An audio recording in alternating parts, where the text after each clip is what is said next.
It's my pleasure to be here this evening to ask you to join together with me to welcome Les Brown for his third in a series of 4 classes.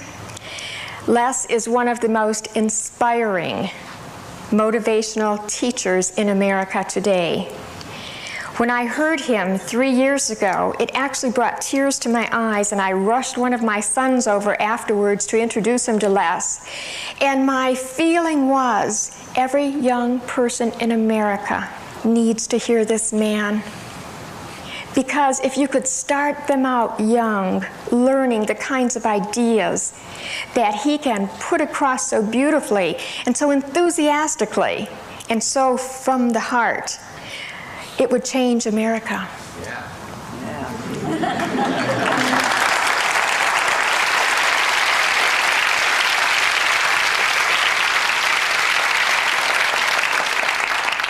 And I knew when he was here before, we'd be having him back again. You know how you just know some things? And so I'm just thrilled tonight to introduce to you Les Brown.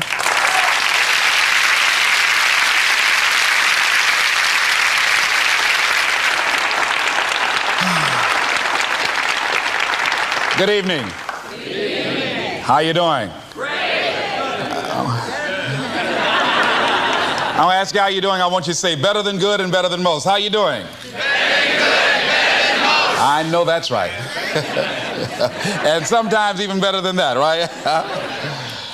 I'd like to just let you know I really appreciate the opportunity to share some time with you again. Why don't you give Lenore a round of applause, please? Very beautiful personality.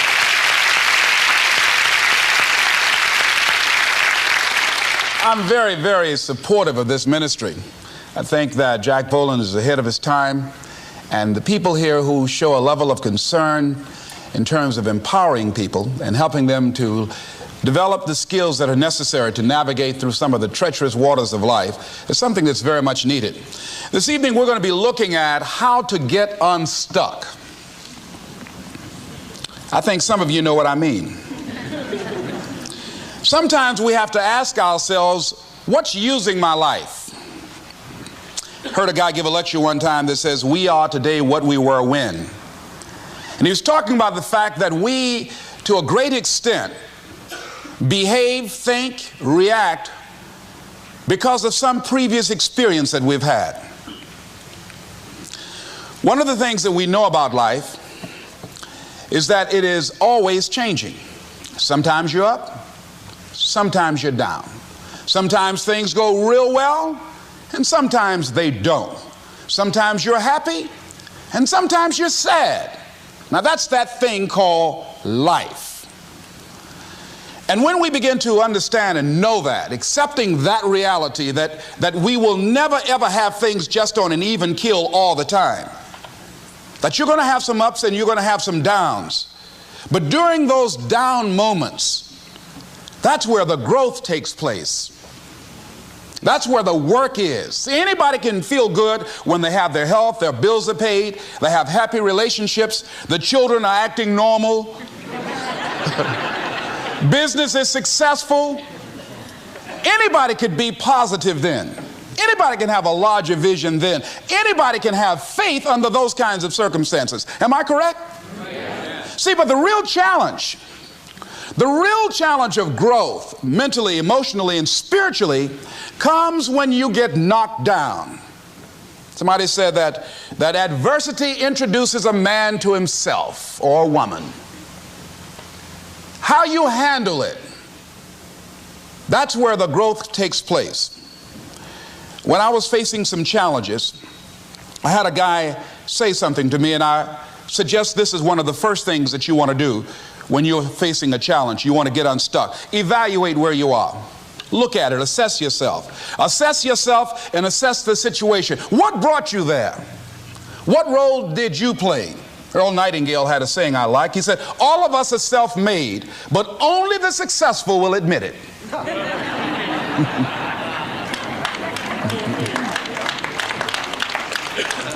What has brought you to this point? What did you learn from it? Are you learning anything? Or are you doing it over and over and over again? Somebody said that insanity is doing the same thing in the same way, expecting a different outcome. Are you going through it, or are you growing through it? Are you bigger and better because of it? Because it's not going to leave you until you grow through it. I was going through a major challenge in my life that was wearing me out, that was using me. And one of my students told me in a class that I was teaching, Lessons in Truth, she said, Les, until you handle it with grace, it will stay in your face. And it stayed there a long time. The challenges of life. How do we get stuck? A friend of mine went through a divorce. My best friend. He had a wife that did not love him as much as he loved her. It was his first real true love. He was a very religious man. Did not believe in divorce. He made a mistake. And he paid for his mistake with a lot of pain, a lot of tears. And there came to a point where he knew he should have gotten a divorce. But he was stuck. He was stuck in something called revenge. He said, she's made me so miserable, I'm going to pay her back. He was stuck. And he stayed in there longer than he should have because it began to attack him. It began to affect him psychologically. And as a result of that, when he eventually did get a divorce, he took that same attitude to other relationships, looking for something to go wrong. He was burned so badly, he did not want to risk pain again. He was going in relationships trying to avoid pain. When it became too close, he would do something to make sure the relationship did not work. He would always try and find something wrong with the person because there are no perfect people. So if you look for it, you can find it. He was stuck in revenge. Another friend of mine, working on a job, loved the company very much, expected to retire there. And one day they called him in the office, asked him for his badge and identification, called the security man up, walked into his desk, told him he was fired and he had to leave then. He was devastated. And if you came anywhere near him, he will tell you his story, as we all have stories. Even when he got a job, he went on the job telling anybody who would listen how they fired him unjustly. And he always ended with, it wasn't fair. Life isn't fair. Life just is. It's not fair that birds eat worms, and they do. So we can't even deal with what's fair. But he's stuck in the fact that it's not fair. I don't deserve that. They were wrong. I used to be a state legislator in Columbus, Ohio. During the break, we used to go out on the front lawn of the Ohio legislature, at the Capitol there, and observe people as they came by. There was one particular person that all of us knew. The children, adults, everybody used to pick at him when he came by. We called him Chicken Man. He had a feather in his hat.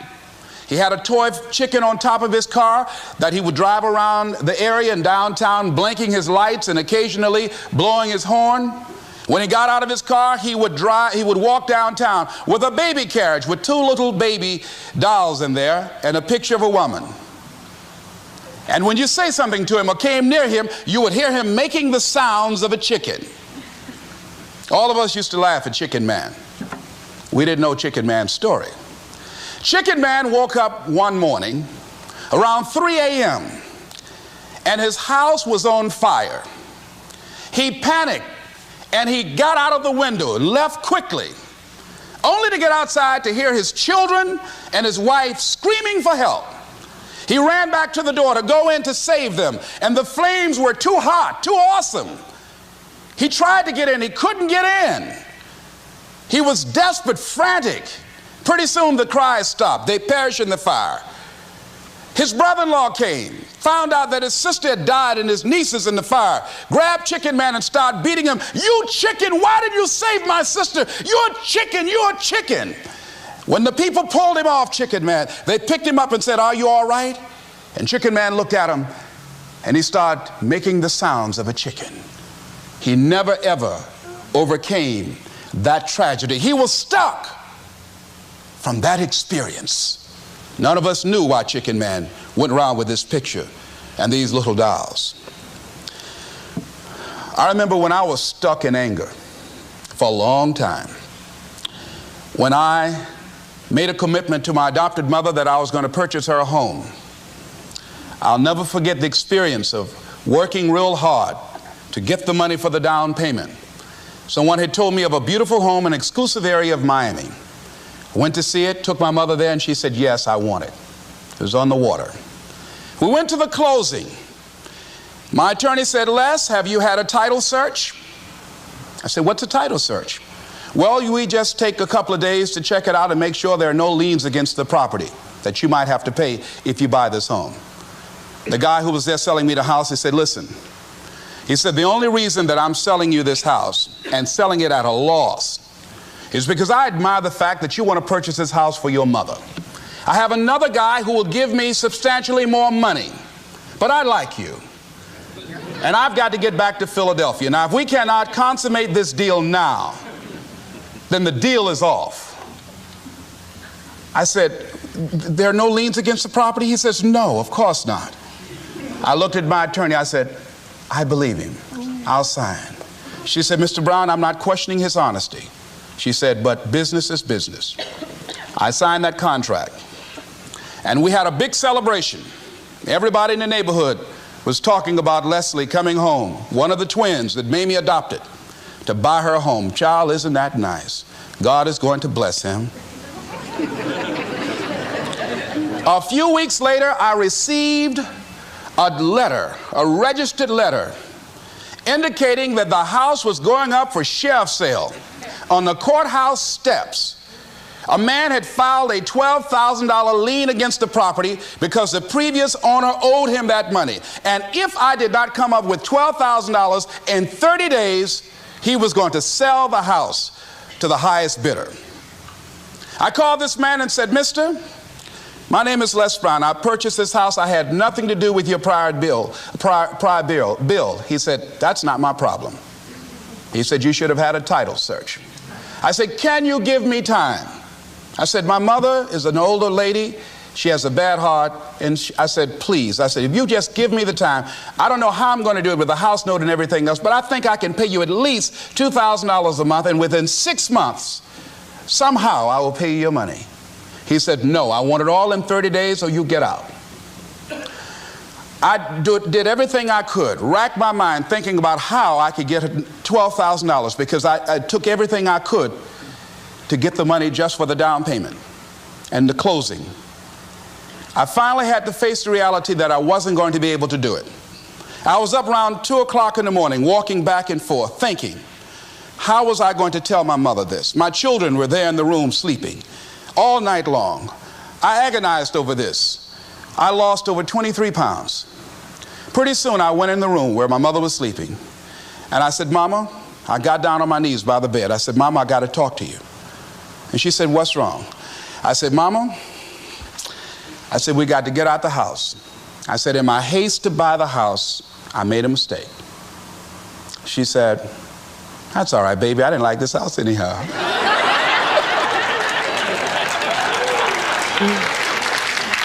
I said, Mama, you told me you loved it.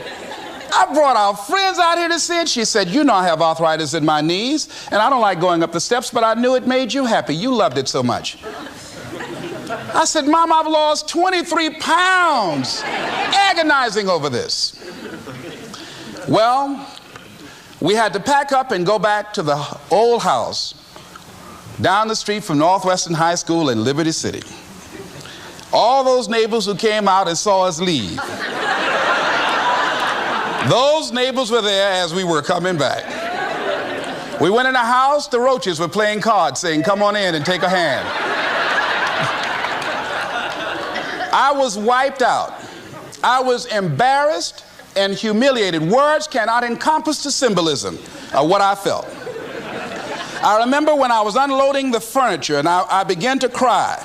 My sister came by. You know you didn't have any money to buy no house, Mr. Big Time. Hadn't given me a quarter. You know mama got a bad heart now, y'all, back where you belong. As I was crying and my head down, taking furniture in, my mama said, hold your head up. I said, Mama, I just feel so bad about this, Mama. She said, hold your head up and dry your tears. You have nothing to be ashamed of. And I did, as we unloaded that furniture in that house. For several weeks, I was numb. I was immobilized with anger. If I had seen that guy, I was thinking about flying to Philadelphia. I had all kind of dreams about him. And I didn't want to hit this guy here. Hitting would have been too good for him. I just wanted to just grab him and just bite him. I just made it, found him. They say, well, we found this guy just chewing on him. Beating would have been too good for him. I'd have just bit him every time he... I'd have been like a Doberman Pinscher. Yeah? God would have said, I thought I made everything, but I don't know where this came from.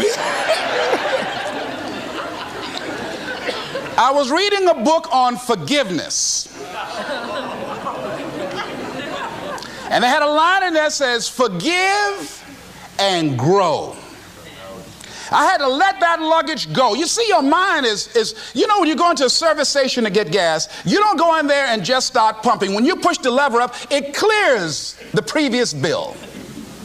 By the same token, if you want to begin to move, you've got to clear your mind of all the unnecessary luggage and baggage that's weighing us down. I couldn't move. I couldn't think about what am I going to do to get out of this situation, because I was so concerned about what happened and what he did to me and how bad it was. I was so stuck in that I couldn't even focus on what I should have done. Feeling sorry for myself and angry, and none of that was taking me anywhere. So pretty soon I learned through effort, made a conscious, deliberate, determined effort. I had to let it go. I had to forgive it.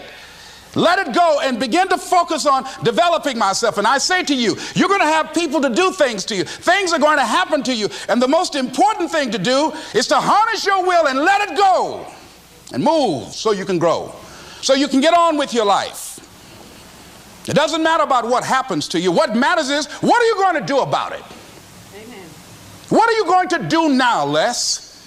Huh? How long are you going to tell everybody at the bus stop and anybody who would stand and listen to you? How long are you going to repeat the same thing over and over and over and over and over again? How many times do we have to hear that? Don't go around telling people what your story is. Everybody has a story. 80% don't care and 20% glad it's you.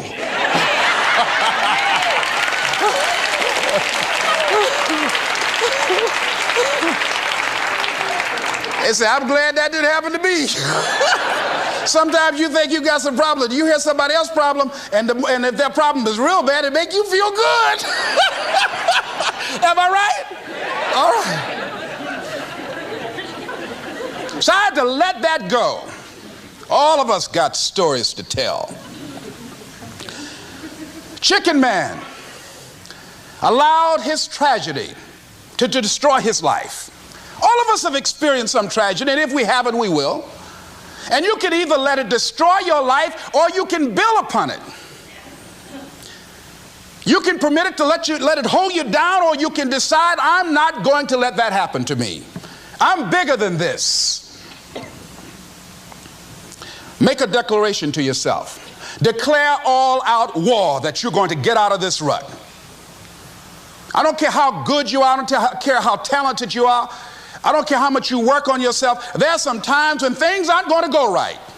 They just are not going to go right. There are times when anything that can happen will happen. Murphy's Law will be knocking at your door.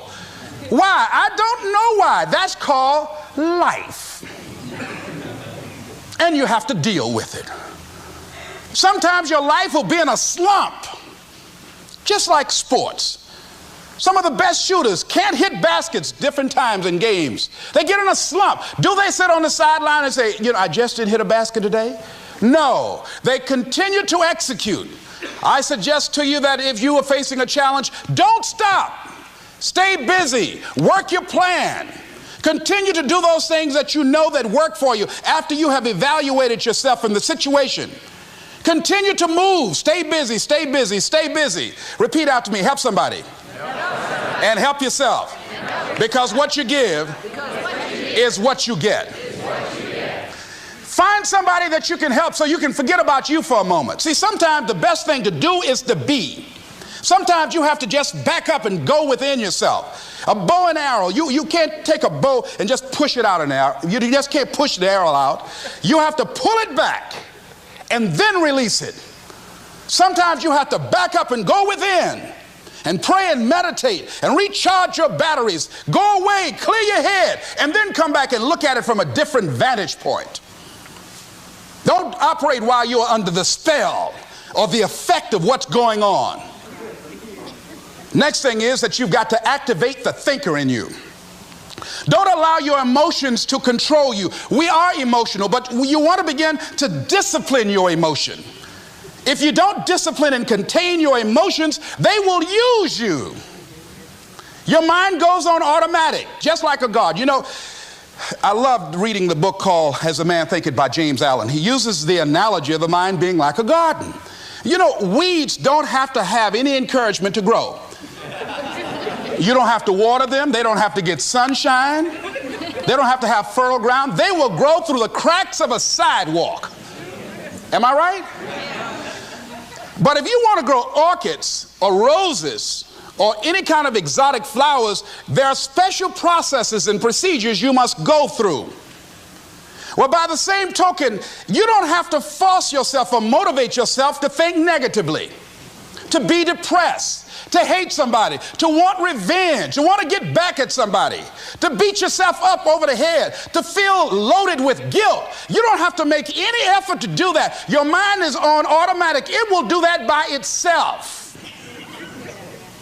But if you want to begin to move into your own personal greatness, if you want to begin to really enjoy a happy, successful, healthy life, you've got to be willing to go against the tide. You've got to be willing to harness your will and say, in spite of this, I'm in control here.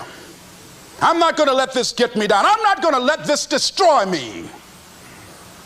I'm coming back, and I'll be stronger and better because of it. You have got to make a declaration that this is what you stand for.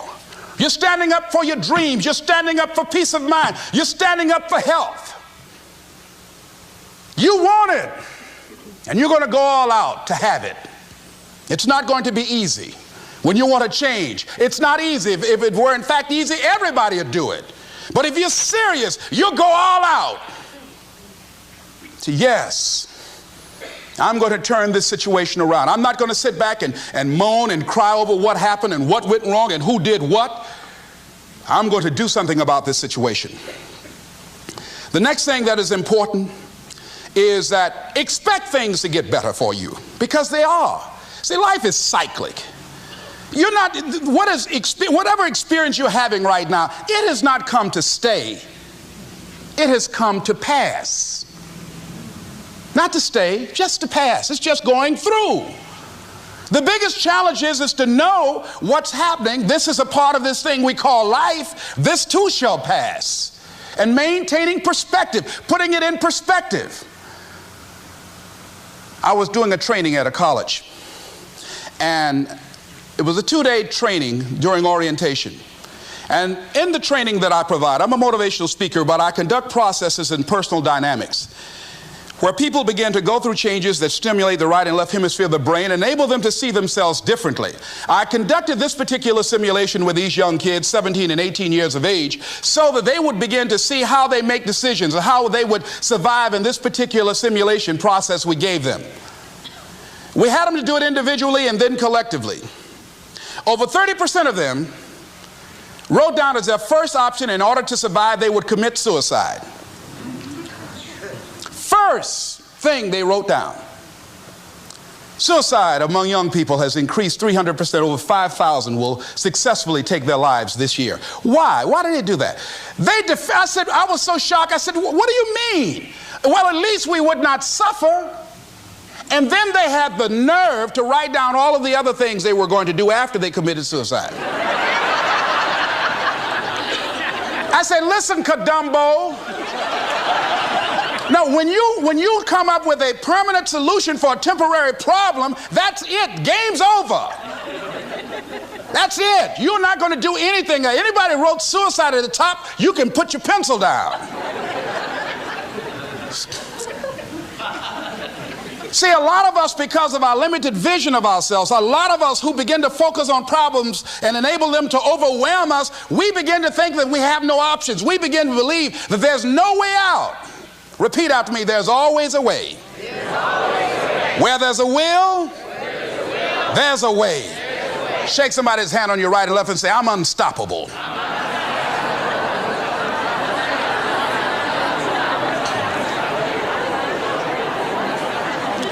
You've got to make those kind of declarations to yourself.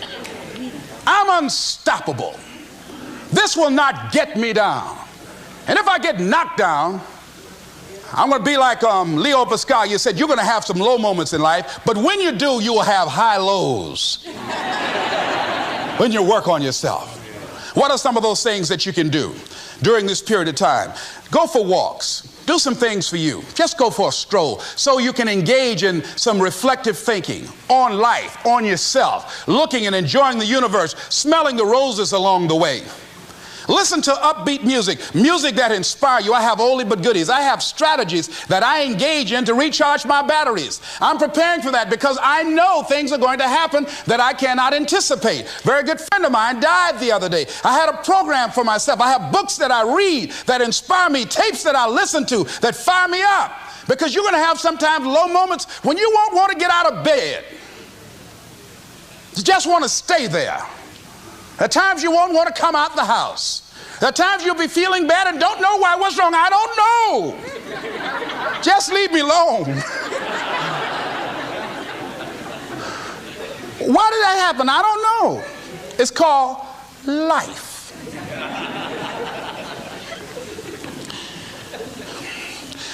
The other thing is take full responsibility for your life. Accept where you are and the responsibility that you're going to take yourself where you want to go. Someone said we have two primary choices in life. We can either accept conditions as they exist, or we can take the responsibility to change them. See, a lot of people want to exempt themselves from taking responsibility. All they want to do is talk about the problem. Every time you see them, they'll tell you their story over and over and over and over again. No. You want to take responsibility for your life. I got me here, I can get me out of this. And I'm getting out. I'm not going to be a volunteer victim. George Bernard Shaw said there are two kinds of people in life. You know, he said those that make things happen, those that watch things happen, and those that don't know what happened. And he said the people that get along in this life look around for the circumstances that they want, and if they can't find them, they make them. They create them. So part of beginning to get unstuck, you've got to decide that the behavior pattern that you have adopted doesn't work for you. You've got to change your strategies, and changing your strategy means reinventing your life. Recreating you, and you have the power to do that. You can decide that you're going to change, that you're not going to be a wimp. You can decide that you're going to stand up to life. You can decide that I'm going to live each day as if it were my last. You have the power to make that decision. You can decide I'm going to work on myself and develop myself. I'm going to empower me. And all of these things that are happening to me right now, they're just temporary inconveniences. They're not stronger than I am. I'm in charge here. Next thing is separate what you do from who you are. That's what the guilt trap is about. See, a lot of folk won't let you forget what you used to do or what you have done, what mistakes you've made. All of us have made some mistakes in life. All of us have done some things that if we had them to do over again, we wouldn't do it again. There are a lot of things that if I had it to do over again, if I knew then what I know now, I would have done it differently. Well, it didn't happen that way. And that's what you call life. I didn't do it like that. Oh, you don't want me to live that down? around, how you want to keep on putting that in my face about what I did. Guess what? I'm not interested.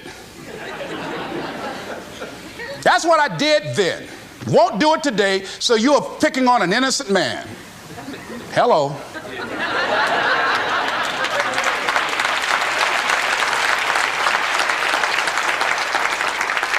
So as you're in the process of reinventing your life, write a description of the kind of person that you want to be. What are the things that you must overcome? What qualities about your personality you know that you're going to have to change because those particular characteristics are liabilities to you? What are your assets? What are your strong points? Look at and evaluating yourself to make that determination. Other thing is that in order to get out of a rut, we need some coaching. Find some trusted critics. People that you know care about you and love you. So there's some things that keeps us from growing and getting out of ruts. Number one, we identify with feedback. We take it personal when someone wants to give us some feedback on where we are falling short and tell us about our blind spots. We want to have everything being positive about us. We're not perfect. It hurts. I have a friend who's a trusted critic. I don't like him, but I love him. He doesn't tell me the things I want to hear. He tells me what I need to hear so I can grow. It hurts. It hurts when he put me on the hot seat. I can't stand it. But that's the only way that I can grow. And I'm glad that he loves me enough to risk our friendship to tell me what I need to hear, not what I want to hear. Get a support group, somebody that you can talk to. People who perhaps might have a similar problem. Support groups are very powerful, that you can share some of the challenges that you're going through. And it might be a situation where one person can give you an idea of how they handle that situation and create an opening for you. Begin to stimulate some possibilities in your mind on how you can resolve the problem. We can't grow by ourselves. As I mentioned before, we grow from people and projects. The other thing is about life, when things happen to you, when you permit things to use you, you can't change the past, but you can interpret. You can reinterpret how you see it. For years, I was going around with a heavy load on my shoulders, feeling bad because I was adopted, doing interviews for adoption agencies and foster homes. And I was on television once, and I told these people in this particular interview that I was given away, my twin brother and I, when we were 6 weeks of age. A friend of mine, fortunately, was listening to the program. And she said, Les, I'd like to have lunch with you. And so I went over to see her. She said, when a woman carries a baby for 9 months, feeling that life movement in her, it's automatic and natural for her to learn to love that baby, to expect it to come here when she bears the pain to bring it into the world. Your mother, Mamie Brown, when she came in to adopt you guys, she didn't go through that process. She looked at whoever your biological mother was and said, I'll take him. You weren't given away less. You were chosen with love.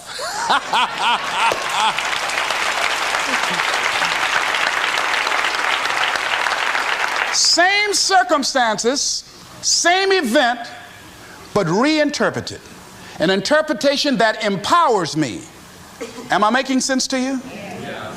So when you begin to look at your past, give an interpretation that empowers you. That's where I used to be. That's not where I am now. I'm growing. Now I want you to think about, in your mind right now, think about some particular event or act in your life that you feel very bad about, that you really regret that took place. If you had to do over again, you would do it differently. With that there, I want you to see yourself in your mind's eye and say to yourself, I love myself unconditionally, and I forgive myself. If I knew better, I would have done better. I want you to think about somebody that caused you some pain, caused you some disappointment, somebody that you don't like. Let me tell you something about the mind, how it uses you. I'll tell you something super stupid that I used to do. Do you know for years I hated my mother and my father, whoever they were, because they gave me away as I thought at that point in time? And guess what? I didn't have any faces for the hatred because I never saw either one of them. And I said, I hate them for that. And then once I forgave them and said, it's okay, had they not given me away, I would have never been blessed to have the mother that I have, who to me is the greatest mother in the world. So the universe unfolds as it should.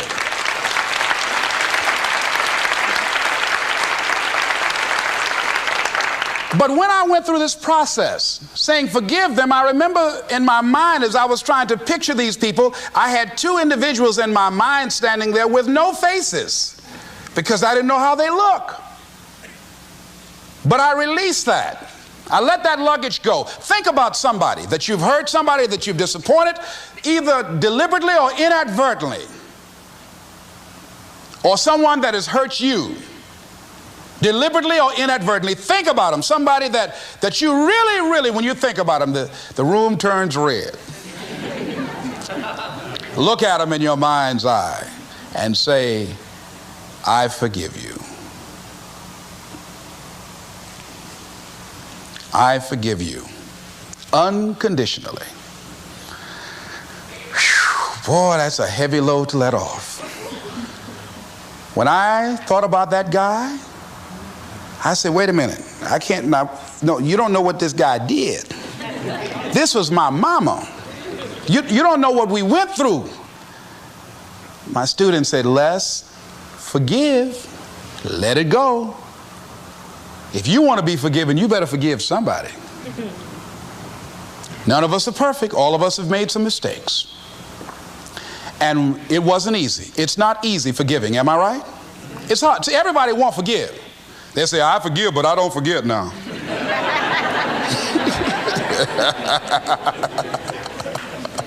Let it go so you can grow. Let's get a little demonstration here. Throw it up on this side here, right? Demonstrate it like this. Let's go. I throw away negative thoughts. Revenge. Guilt. Anything that's been holding me back. Now with that right hand, let's bring something in. I bring in love. Peace of mind. Good relationships. Whole lot of money.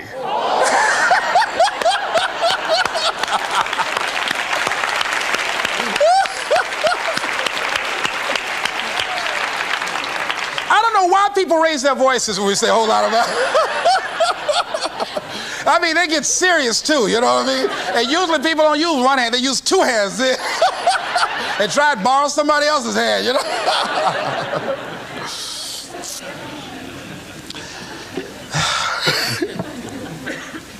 Reinterpreting our past.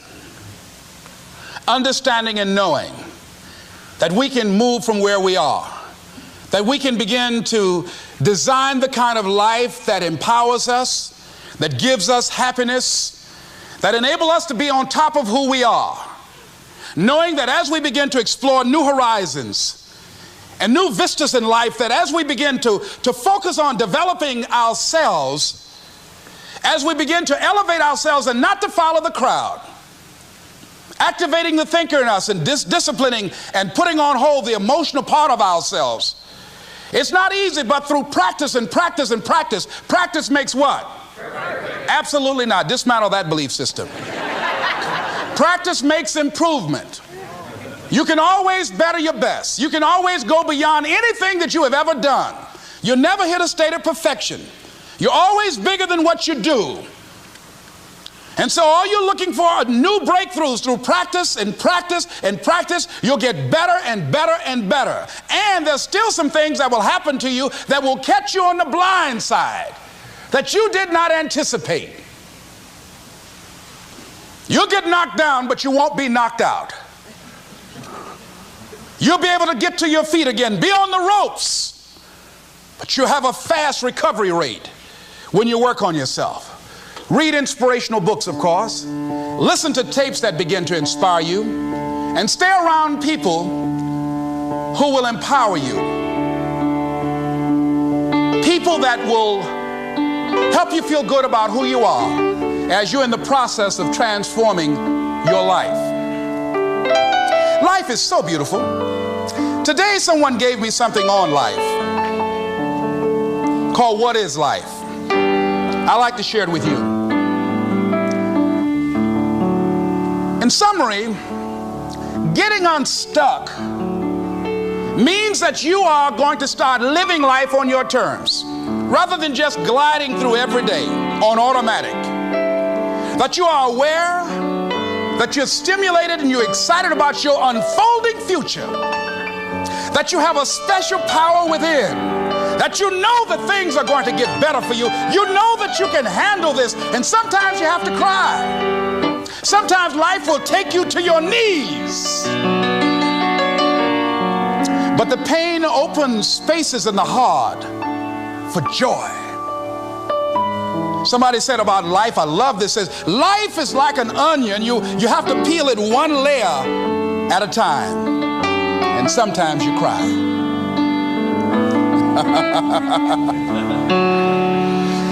This author said about life, life is a challenge. Meet it. Life is a gift. Accept it. Life is an adventure. Dare it. Life is a sorrow. Overcome it. Life is a tragedy. Face it. Life is a duty. Perform it. Life is a game. Play it. Life is a mystery. Unfold it. Life is a song. Sing it. Life is an opportunity. Take it. Life is a journey. Complete it. Life is a promise. Fulfill it. Life is a beauty. Praise it. Life is a struggle. Fight it. Life is a goal. Achieve it. Life is a puzzle. Solve it. Isn't that beautiful? I love that.